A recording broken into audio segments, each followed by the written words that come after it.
ہے. یعنی اتنا زیادہ اگر کنٹریکٹ ہوگی اکانومی اور پورے 2019-20 کا جو ایسٹیمیٹ ہے وہ یہ ہے کہ اصل میں امپیکٹ جو ہے اگر کورونا کا زیادہ پھیل جاتا ہے تو کنٹریکشن 2.2% تک ہو سکتی ہے. یہ بہت بہت بہت سگنیفیکنٹ نمبرز ہیں. میں ایمفیسائز نہیں کر سکتی کہ اس کا اثر 22 کروڑ پاکستانیوں پہ کیا ہونے کو ہے. اب سب سے پہلے آپ اگر دیکھیں کہ روزگار کو کیا ہوگا، جب ظاہر ہے اکنامک ایکٹیویٹی نہیں چلے گی روزگار کہاں سے ملے گا لوگوں کو. ایک ایسٹیمیٹ کے حساب سے کوئی 30 لاکھ پاکستانی بے روزگار ہونے والے ہیں.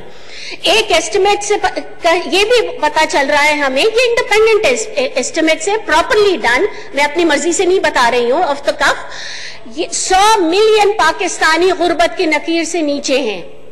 اس وجہ سے جو پچھلے 2 سال میں پیش رفت ہوئی ہے غربت میں ان امپلائمنٹ میں، 100 million Pakistanis are below poverty line, یعنی وہ اپنے 2 وقت کی روٹی ٹھیک سے نہیں کھا پا رہے. یہ بہت میجر افیکٹ ہے اور ہمیں گورنمنٹ کو اس پہ دیکھنا پڑے گا. ساتھ ہی ساتھ ذرا فائنینشیل آؤٹ لک اور بتاؤں، ایکسپورٹس ہماری 15% کنٹریکٹ ہو گئی ہیں. ریمیٹنسز جناب اسپیکر جو ہماری لائف لائن ہوتی ہے، یعنی ہماری ایکسپورٹس گر رہی ہیں، اگر ہماری ریمیٹنسز بھی گر گئی تو آپ سمجھیے ہم اپنے ڈالر کہاں سے لے کر آئیں گے. ایک ایسٹیمیٹ کے حساب سے ریمیٹنسز بھی $5 بلین کم ہونے کو ہیں. ڈیٹ کا قرض و جات کا حال یہ ہے کہ اس سال کے ایسٹیمیٹس جو IMF خود ہی بتا رہا ہے وہ تقریباً کوئی 85% ہماری ڈیٹ، ہماری اکانومی کا حصہ ہے، ڈیٹ ٹو GDP ریشو 85% تک بڑھ جائے گا. اب ایسے میں حکومت کی ذمہ داری کیا ہوتی ہے؟ ایسے میں حکومت نے یہ اکنامک کولیپس کو روکنا ہے. ایسے میں حکومت نے جو لوگ ہیں ان کا معیار زندگی کو کچھ درجے بہتر بنانا ہے تاکہ وہ اپنے خاندان کو خود 2 وقت کی روٹی کھا سکیں. یہ گورنمنٹ نے پیکج لے کر آئے ہیں، this credit goes to the government, کہ ایک انہوں نے ایک اکنامک پیکج انٹروڈیوس کرایا ہے جس کے تحت کچھ 6 اسکیمز انٹروڈیوس کرائے ہیں. تو یہ اس میں کچھ احساس پروگرام بھی ہے، اس میں کچھ اکنامک انڈیکیٹرز پہ، یعنی جو بے روزگاری بڑھی ہے اتنی تیزی سے اس کا افیکٹ بھی ہے. آج میں آپ کے سامنے وہ جو ریلیف میجرز ہیں ان کے بارے میں 2 سوال اٹھاؤں گی. کیا یہ جو اکنامک امپیکٹ کے لیے ریلیف پیکج گورنمنٹ نے انٹروڈیوس کیا، کیا یہ ایڈیکویٹ ہے؟ کیا یہ ایفیکٹو ہے؟ واقعی ریلیف پرووائڈ ہو رہا ہے گورنمنٹ کے میجر سے یا نہیں ہو رہا ہے؟ اگر ہو رہا ہے تو کن کو ہو رہا ہے؟ کیا یہ وہ عام پاکستانی ہیں جن کی ہمیں فکر ہونی چاہیے، جن کی کوئی آواز نہیں ہے، جن کی کوئی پرسان حال نہیں ہے؟ کیا یہ اکنامک ریلیف پیکج ان پر اثر انداز ہو رہا ہے اور ان کی زندگیوں میں بہتری لا رہا ہے یا نہیں؟ یہ بہت امپورٹنٹ سوالات ہیں جو آج میں آپ کے سامنے ریز کرنے والی ہوں. اب میں آپ کو بالکل انبائسڈ، کوئی پالیٹکس نہیں، سیدھی سی بات کروں گی. احساس پروگرام ہے جو گورنمنٹ نے کہا ہم 12 ملین لوگوں کو دیں گے، انہوں نے بڑھا دیا، یہ ایک اچھا اسٹیپ تھا. بے شک اس میں کوئی اعتراض کی بات نہیں ہے.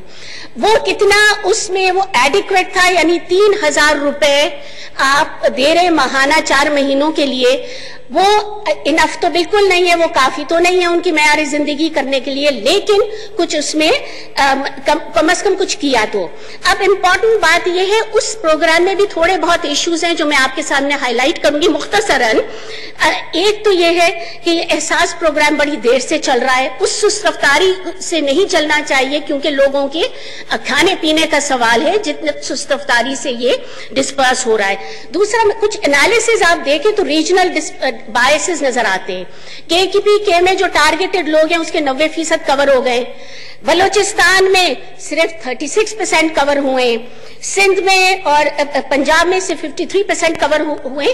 تو یہ کچھ سوالیہ نشان ہے. چھوٹے شہروں میں گیا ہے نہیں گیا ہے، رورل ایریاز میں گیا ہے، دیہی علاقوں میں گیا ہے یا اربن ایریاز میں گیا ہے، یہ سب چیزیں اس کے بارے میں ہمیں دیکھنے کی ضرورت ہے. البتہ دوسری جو امپورٹنٹ اسکیم ہے، میں چاہوں گی کہ یہ اس پہ مجھے جواب دیں گورنمنٹ. جو دوسری اسکیم جو گورنمنٹ نے لے کر آئی ہے جو امپورٹنٹ ہے اور وہ بزنس پوائنٹ آف ویو سے بہت امپورٹنٹ ہے. سب سے پہلے تو ایک ہے اسٹیٹ بینک آف پاکستان نے 2 اسکیمز انٹروڈیوس کری ہیں. ایک یہ کہ جو قرضہ جات ہیں لوگ بزنسز کے، کیونکہ ان کو ریلیف دینا ہے، برا حال ہے، یہ نہیں ہم چاہتے کہ وہ اپنے جو اپنے امپلائیز ہیں ان کو نکال دیں نوکریوں سے، ملازمین کو، تو ان کو ریلیف دینا ہے اور وہ دیوالیہ ہو جائیں، ان کو ریلیف دینے کے مقصد سے اسٹیٹ بینک نے 2 اسکیمز لانچ کی. ایک تو اسٹیٹ بینک نے ری فائنانسنگ اسکیم لانچ کری ہے، ری اسٹرکچرنگ اسکیمز فار لونز، اور یہ جو دوسری ہے ڈیفرمنٹ آف پیمنٹ کی اسکیم. یہ اچھی اسکیمز ہوتی اگر اس کو اچھی طرح ڈیزائن کر کے امپلیمنٹ کیا جاتا. میں تھوڑے آپ کو نمبرز دیتی ہوں جس سے آپ کو اندازہ ہوگا کہ یہ کتنی ایفیکٹو ہے اسکیمز. آج کا میں نمبر دیکھ رہی ہوں، اسٹیٹ بینک خود یہ بتا رہا ہے کہ اس اسکیم سے ابھی تک 501 بلین کا لون، یعنی جو قرضہ جات ہیں 501 بلین کے، وہ یا تو ڈیفر ہو گئے ہیں یا ری اسٹرکچر ہو گئے ہیں. مگر ڈپٹی اسپیکر صاحب، ملک میں تو اس وقت 6,666 ملین کا لون تھا. یہ جو ری اسٹرکچر ہے تو صرف اور صرف 8% ہے. تو 2 سوال اٹھتے ہیں، کیا کووڈ کا کوئی اثر نہیں پڑا بزنسز پہ؟ کیوں اویل نہیں کر رہے ہیں وہ؟ ایک تو سب سے پہلے سوال یہ ہے. مجھے نہیں لگتا کہ ایسے حالاتوں کے بزنسز پہ کوئی فرق نہ پڑا اور بزنسز اس پہ انٹرسٹڈ ہی نہ ہو، تو پھر کیوں نہیں اویل ہو رہا؟ کیوں اتنی سست رفتاری سے یہ ہو رہا ہے؟ دوسرا سوال پھر اس پہ یہ آتا ہے، کمرشل بینکس نہیں کر رہے. جو کمرشل بینکس ہیں وہ ری اسٹرکچر اور مارگیج کی فائنانسنگ نہیں کر پا رہے، ڈیفرمنٹ نہیں کر پا رہے اس تیز رفتاری سے جتنی ان کو کرنی چاہیے. تو یہ جو پورا اسٹیٹ بینک کی افادیت تھی اس پروگرام کی، وہ ہمیں اتنی زیادہ نظر نہیں آ رہی، اس لیے کہ صرف 8% اس وقت تک لوگ جو ہیں وہ ری اسٹرکچر ہوئے ہیں. اور اسٹیٹ بینک کو چاہیے کہ وہ کمرشل بینک سے پوچھے کہ کیوں جب ایک اسکیم لانچ ہوئی اور وہ استعمال میں نہیں آ رہی، اور وہ اس لیے استعمال اس کا فائدہ نہیں ہو رہا کہ کمرشل بینکس نے اپنی پروفٹ لے لیے ہیں اس میں اور وہ اب انٹرسٹڈ نہیں ہے یہ ریلیف دینے کے لیے، تو ریگولیٹر کو کچھ نہ کچھ تو پوچھنا چاہیے نا. تو اسٹیٹ بینک کیا کر رہا ہے اس بارے میں؟ دوسری چیز، ایک اور چیز جو میں بتاؤں، ایک اور اچھی اسکیم تھی، وہ ری فائنانسنگ اسکیم ویجز کی تھی کہ تاکہ لوگوں کو ریلے آف نہ کریں، ری فائنانس کر دیے جائیں. اب میں بتاؤں اسپیکر صاحب، آج کی اسٹیٹسٹکس بتا رہی ہوں جو کمپیوٹر پہ دیکھ کے آ رہی ہوں. ابھی تک صرف 1 لاکھ سے کم 927,000 لوگ، یعنی 10 لاکھ سے کم لوگ جو ہیں ان کے لیے یہ ریلیف پرووائڈ کیا گیا ہے. 927,000 لوگ. ہمیں پتا ہے نان ایگریکلچر لیبر فورس کتنی ہے؟ تقریباً 23 ملین. یعنی پھر وہی ہوا کہ صرف 5% لوگوں کے لیے یہ اسکیم اویل ہوئی ہے.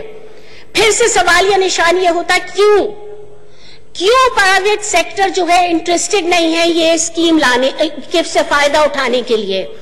2 باتیں وہی ہو جاتی ہیں کہ کمرشل بینکس کوآپریٹ نہیں کر رہے.